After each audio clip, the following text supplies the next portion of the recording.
Hello there, ladies and gentlemen. Andy here with my next Ace product review. And this time, as you can see, we have the Dropzone Commander 2-player starter set. So, let's crack this bad boy open and see what's inside. The first thing that you'll come to is this lovely sheet of protective bubble wrap, which I'm going to spend a few minutes just working over. Make some interesting viewing for you, I'm sure. Now, you may start off just doing one or two at a time like this, but you'll rapidly run out of patience and you'll be looking for bigger and bigger thrills, really. So you probably roll it up and then just... oh yeah, you can get tons of them at once doing it like that. So yeah, credit to Hawk War Games for adequately protecting the models with a very fun piece of bubble wrap there. Inside the box, first of all, let's look at, on one side, a delicious poster.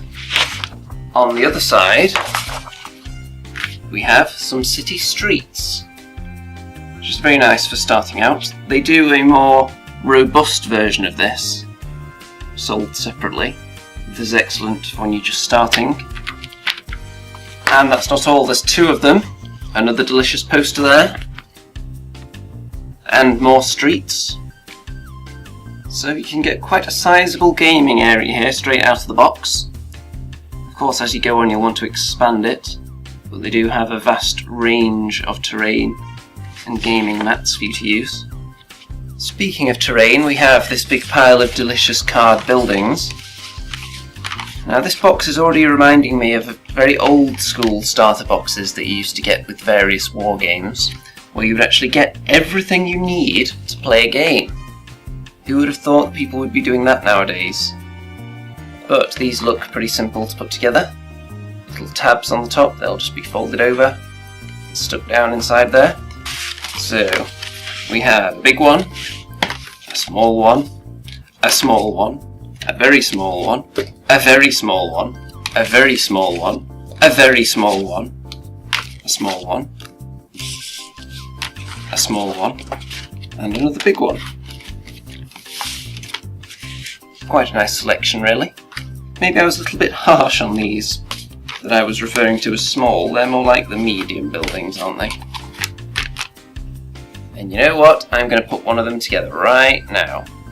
So, fold it into a nice square there. Fold these pieces down.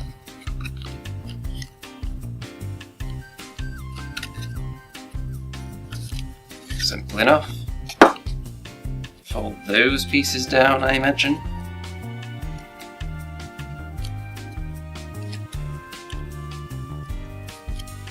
And then tuck the whole lot inside. And if... oop, I forgot about that bit that needs folding also.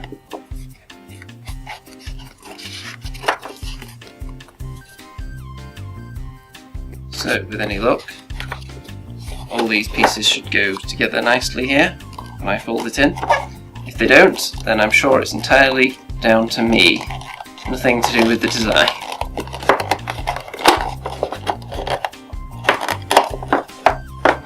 There you go. That's pretty much done. Obviously you probably want to stick them down to make sure they're not gonna...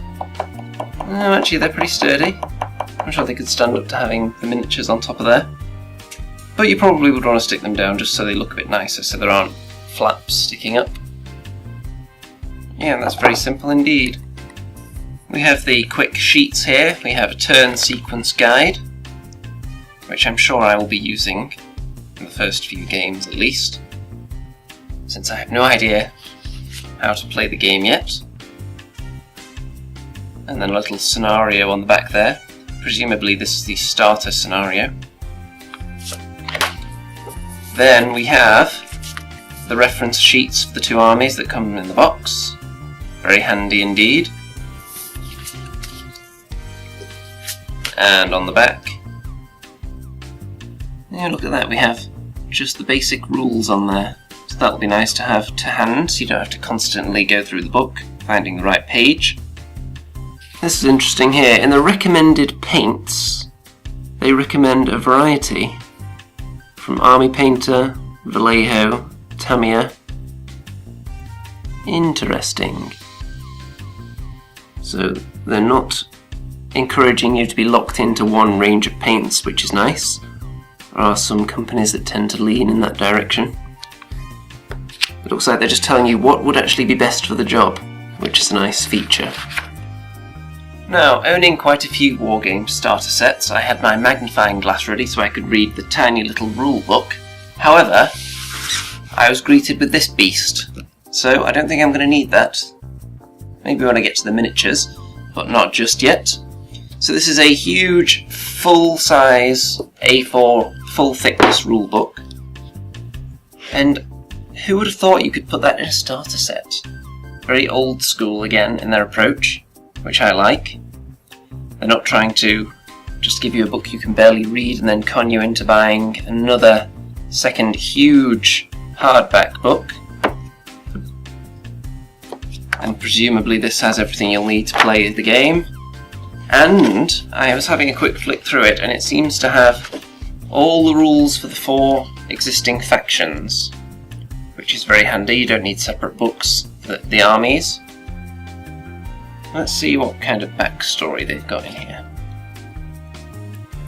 Well, we've got rules at the front. Here's some background. Just a few pages. Oh, maybe a little bit more than that. There we go. Only a very thin bit of background there, so you're not having to read a huge novel before you actually get to the rules, which I like. One thing that I've seen criticised a little bit by people who haven't necessarily handled it is the Hawk Wargames tape measure, which, yes, is floppy.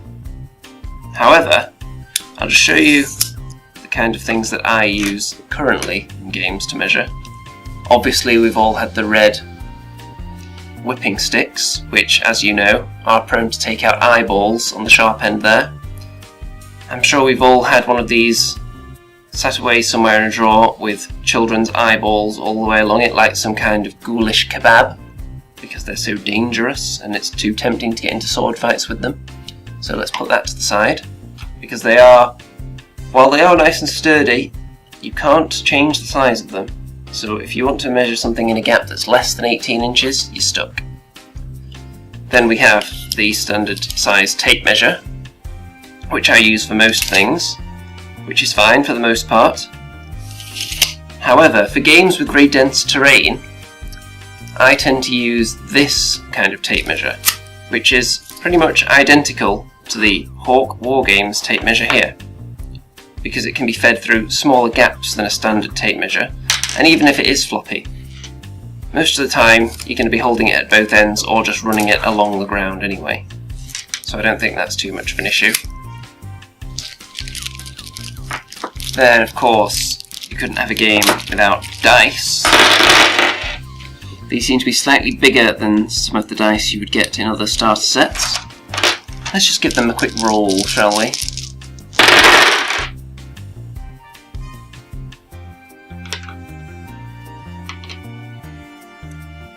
Ooh, look at that, they must be lucky.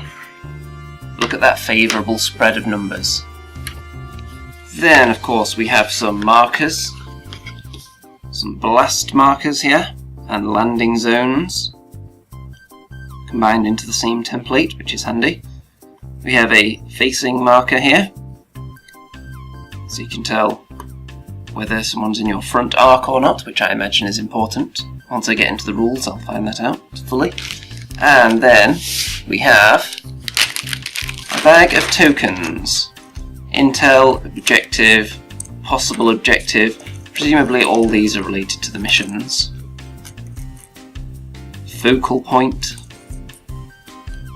Now, of course, all that stuff that we've seen so far is all very well, but this is a miniatures game, first and foremost, so it's going to be judged on the miniatures.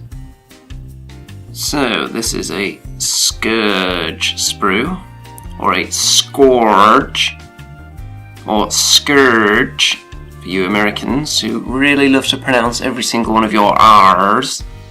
hopefully you can see quite clearly here, but some of those little dudes, they remind me kind of old Soviet conscripts from Red Alert 2. Don't know if anyone else is getting that vibe, but I dig it. This is the second sprue. I believe this is exactly the same as the previous one. And another one, and I believe that one is the same as well. These are the Scourge, or the Scourge, or the Scourge dropships. Have their flying bases here. And they attach with these little widgets here, which I'm not going to be attaching to the ship until it's painted, as recommended in the instructions. Now these models, especially the Scourge, they go together incredibly easily. There's very few pieces. In particular, this APC here goes together in just 2 pieces, the top and then the underside there. Can't really go wrong with that. Infantry, again, very easy. Little one-piece models onto the base, 5 per base. The tanks, I haven't even done any assembly on these yet, because I'm going to paint it before I stick the turret on. And the same story with the anti-air tanks that they have. Not attaching the turrets yet. One thing I will say about all these models, these are, of all the plastic models I've ever seen, in terms of mould lines and cleanup, these are probably the best that I've ever seen, and that's not exaggerating in any way. Some of the models just don't have any mould lines at all on them. It's very cleverly done. However they've done it, they need to keep doing it that way because it obviously works. A couple of the models, at most, you'll just need a sharp knife and just scrape down one of the edges very lightly. It's absolutely nothing like some of the other models out there where you literally have to spend hours and hours going around with a file and a knife just to make them usable. Whatever kind of plastic they're using, or whatever kind of moulds they use, are obviously very fit for this purpose. And it is very, very minimal cleanup operation. This would be the UCM. They look a little more military-like. They're soldiers, as you can see they are. Vehicles pretty much the same as well. And another one that appears to be the same at first glance. And I'm willing to bet that the next one is the same as well. Yes, it looks like it, doesn't it? That seems like excellent planning on the part of Hawk Wargames to fit all their models for the starter set onto 2 sprues, which I imagine kept their costs down quite a bit. Very important for a company, especially in its early years like that. And probably why they were able to produce it in plastic in the first place. The UCM miniatures I've already started painting here. As you can see, they've got their green base coat on. We have the anti-air tank, the APC, the regular tank, the infantry and the dropships. Now, funny story.